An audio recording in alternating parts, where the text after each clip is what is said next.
नमस्कार बच्चों, क्या हाल आप सभी के। मैं साइकोलॉजिस्ट अमन कोशर, एजुकेटर और काउंसलर आप सभी का वेलकम करता हूं एक बार फिर से मेरे यूट्यूब चैनल साइकोलॉजी क्लासेस पर। एंड आज फाइनली वो डे आ चुका है।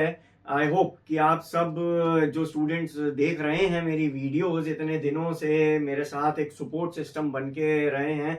आज वो चैप्टर स्टार्ट होने जा रहा है फाइनली, चैप्टर 5 साइकोलॉजी का थेरेप्यूटिक अप्रोचेस।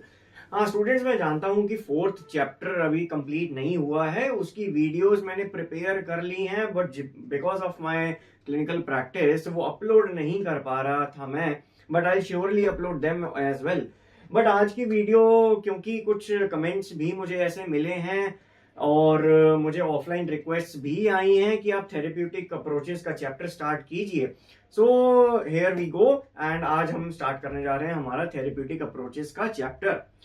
सो बेसिकली ये चैप्टर इतना इंपॉर्टेंट क्यों है साइकोलॉजी में, because this is the only chapter students जहां पर आप सभी स्टूडेंट्स और जो बडिंग साइकोलॉजिस्ट, जैसा मैं वर्ड यूज करता हूं, जो मैं फ्रेज करता हूं बडिंग साइकोलॉजिस्ट, जो भी साइकोलॉजिस्ट बनना चाहता है या लोगों की केयर करना चाहता है इन अ प्रोफेशनल मैनर, तो उनके लिए ये चैप्टर, इसमें दिए गए रूल्स एंड उनकी therapeutic approaches, therapies, types of therapies, वो सब जानना बहुत इंपॉर्टेंट रहता है। एंड ये बहुत ही इंटरेस्टिंग चैप्टर है क्योंकि एज अ साइकोलॉजिस्ट मैं इस पूरे चैप्टर पे रिलाई करता हूँ, डिपेंडेंट हूँ बेसिकली, बिकॉज द वे इस चैप्टर में एनसीईआरटी में एक्सप्लेन की हुई है therapies, it is just phenomenal. So मैं एक्सप्लेन करूंगा आपको in short within a time span of 10 और 11 मिनट्स। तो आई होप कि आप मेरी ये सारी वीडियोस देखें, ज्यादा से ज्यादा लाइक करें एंड शेयर करें अपने स्टूडेंट्स और अपने क्लासमेट्स को भी। सो फर्स्ट ऑफ ऑल हम पढ़ते हैं आज एक नया वर्ड जो है psychotherapy. It means psychological therapy. कुछ बच्चे इस तरीके से समझ सकते हैं इस तरीके को, इस वर्ड को, कि थेरेपी दी जा रही है but of the psychological manner. A form of psychological service by a trained professional to deal with dysfunctional emotional reactions। सबसे पहली चीज, इमोशनल रिएक्शंस अगर डिसफंक्शनल है, यानी कि not according to the society, not according to the situation, thinking patterns differ कर जाते हैं, एंड बिहेवियर जो है मैल अडेप्टिव है। Maladaptive means it is not according to the norms and rules of the society. भाई society के according ये behaviour जो है आपका वो गलत ठहराया जा सकता है, और ये बार बार रिपीटेटिव मैनर में अगर हो रहा है, एक इलनेस डायग्नोज हो गई है, खासकर की mental illness, then we go for the psychotherapy बच्चों। तो इसमें ट्रेन्ड प्रोफेशनल का होना जरूरी है, बिकॉज आपकी बुक में भी एक चीज लिखी है और वो बहुत ही ज्यादा इंपॉर्टेंट है, जिसको आप एग्जामिनेशन में भी लिख सकते हैं। An untrained person may unintentionally cause more harm than any good।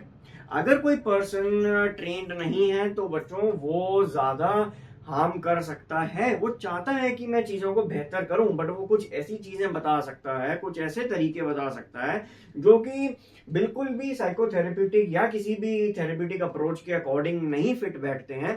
And अगर वो क्लाइंट उसको अप्लाई कर देता है अपनी लाइफ में, मे भी ब्लंडर हो सकते हैं उसकी लाइफ में। सो हमें वहां पर थोड़ा सा सिचुएशन को समझ के एक ट्रेन्ड थेरेपिस्ट के पास जाना पड़ता है। अब इसके कैरेक्टरिस्टिक्स क्या होते हैं?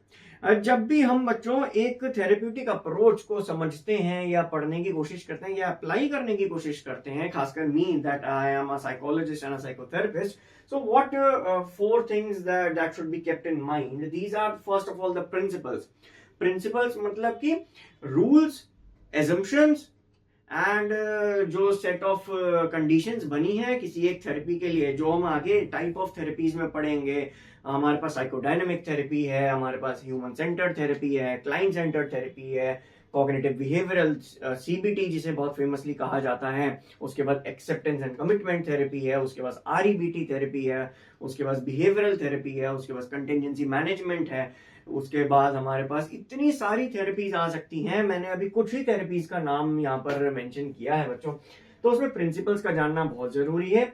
सेकंड, सुपरविजन में रहना बहुत जरूरी है। जब आप एक ट्रेनी साइकोलॉजिस्ट हैं, यानी कि जब आप एक ट्रेनिंग पीरियड में हैं, इट मींस कि आपको सुपरविजन के अंडर काम करना पड़ता है, ताकि आपको कहीं ना कहीं से कुछ गाइडेंस मिले कि मुझे इस सेशन में अब इस कौन से पाथ पर मूव करना है, इस सेशन को मैं किस तरफ मोल्ड करके लेके जा सकता हूं, ताकि वो क्लाइंट के लिए और बेहतर रिजल्ट्स की तरह एक आउटपुट प्रोवाइड करे।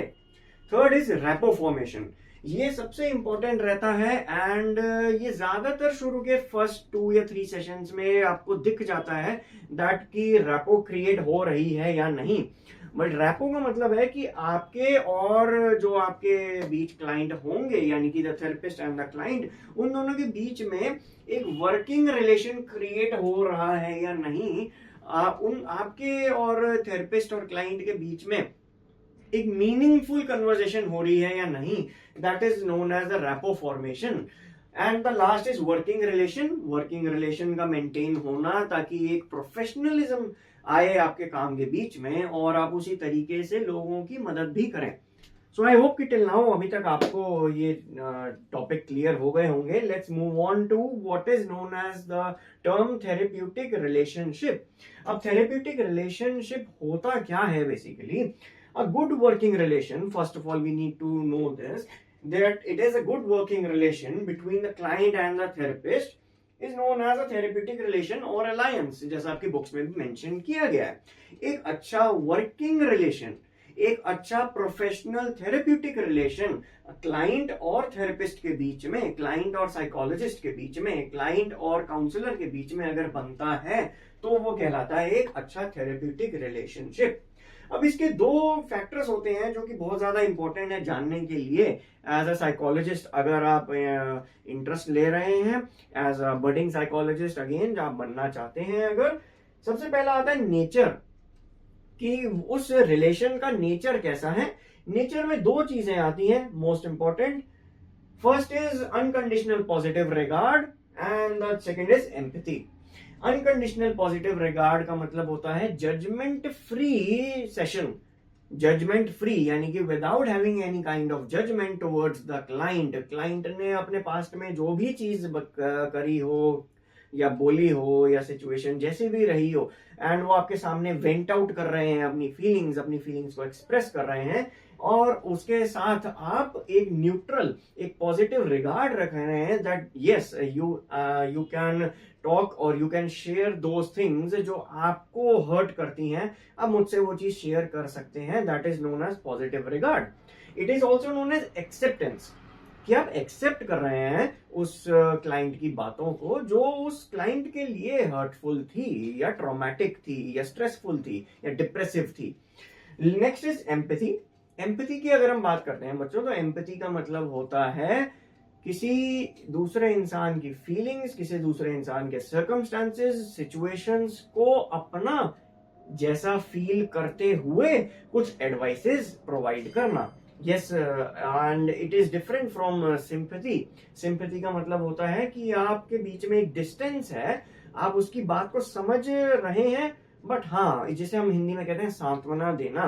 तो आप जस्ट उसको एक सपोर्ट सिस्टम की तरह गाइड करते हैं, कोई नहीं, सब ठीक हो जाएगा, कोई नहीं, सबके साथ होता है। These are very vague terms, बहुत ही एब्सर्ड, बहुत ही बेतुकी टर्म्स हैं ये, एंड ये किसी भी इंसान को मेंटली स्टेबल नहीं कर सकती हैं उस मोमेंट पे जब उसके साथ कोई ट्रॉमेटिक या मिस हैपनिंग हो गई होती है। तो एम्पैथी का मतलब होता है कि जैसा आपकी बुक में भी मेंशन है, to putting oneself in other person shoes, ठीक, यानी कि दूसरों के शूज में, दूसरे की लाइफ में अपने आप को इमेजिन करते हुए जो सोल्यूशन, जो एडवाइस आप देंगे, that is known as an empathetic approach. Now the last is duration. अब ड्यूरेशन का मतलब ये होता है दैट जो वर्किंग रिलेशन, जो एक अच्छा professional relation, therapeutic relation create हो चुका है, उसका एक फिक्स्ड टाइम ड्यूरेशन या टाइम लिमिट होगा ही होगा, because it is not an endless approach.